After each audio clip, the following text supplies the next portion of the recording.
Nous sommes le peuple le plus tolérant de la planète. Nous sommes le peuple le plus accueillant de la planète. Ils nous giflent et on les prend dans nos bras.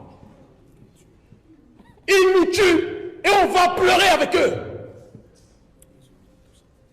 Il y a des attentats chez nous, ils ne viennent pas chez nous pour commémorer.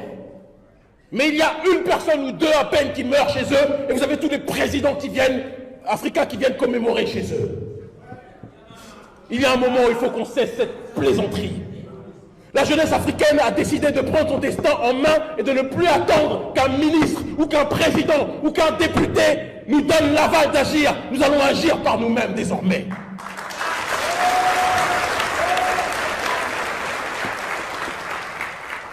Les Américains ont colonisé l'Iran, ainsi que les Français et d'autres, pendant un certain nombre de temps, en collaboration avec le Alassane Ouattara local qui était le Shah d'Iran. Mais il est arrivé un moment où l'Iran, qui n'est pas forcément un modèle sur le terrain, que ce soit religieux, culturel ou autre, ce n'est pas mon problème, je ne veux pas m'installer là-bas, mais je m'inspire politiquement de tout ce qui est fait. Il est arrivé un moment où la révolution iranienne a fait en sorte qu'ils ont été obligés de prendre d'assaut l'ambassade d'Amérique. Eh oui. Parce que parfois, pour que certains comprennent qu'on ne veut plus d'eux, il faut se rendre à leur domicile et leur dire « nous ne voulons plus de vous ». Les Algériens ont dit à l'impérialisme français la valise ou le cercueil. La France est partie.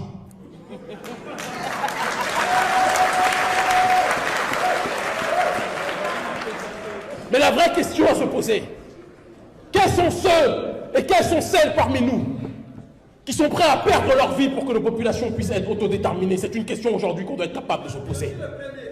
Quels sont celles et ceux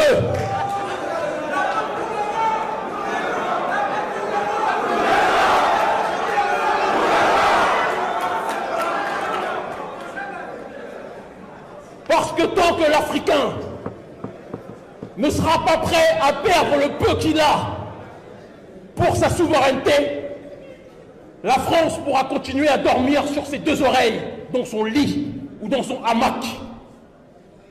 Tant que la jeunesse africaine se limitera à la dénonciation de façade, mais ne sera pas prête à passer à un autre stade de la contestation, le colon dormira sur ses deux oreilles. Et donc je vous le dis, nous savons tous où se trouvent les ambassades de France. Nous savons tous où se trouvent les centres culturels français. Nous n'appelons pas à la violence, parce que je vois déjà les services de renseignement dire qu'Kémy Séba appelle à la violence. Nous ne sommes pas des macaques ou des gorilles qui ne réfléchissons pas. Nous sommes un peuple qui prône la non-violence. Nous sommes très civilisés. Mais nous sommes un peuple qui prône aussi l'intelligence. Et si quelqu'un vient taper votre mère devant vous, vous n'allez pas dire à cette personne qui tape votre mère « Je suis non-violent, je ne veux pas te toucher ».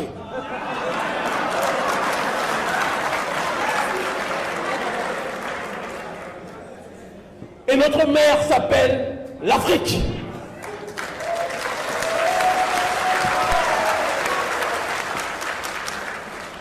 Et il y a des gens qui sont des violeurs de notre mer. Des gens qui prennent plaisir à violer et à tirer les ressources de notre mer. Et nous sommes là en disant ce n'est pas bien, mais on ne les touche pas. Il est temps d'attraper les gens qui violent notre mer. Et de dire à ces derniers que s'ils continuent à faire souffrir notre mer, nous allons leur faire connaître nous aussi l'enfer. Parce que l'autodéfense est un principe universel. Universel.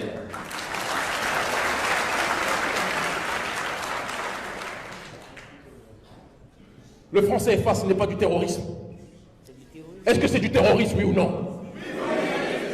Les bases militaires françaises, ce n'est pas du terrorisme. La France-Afrique, ce n'est pas du terrorisme. Comment osent-ils nous parler des autres cinglés de Daesh, alors qu'eux-mêmes sont pires que Daesh aujourd'hui? Oui, je le dis.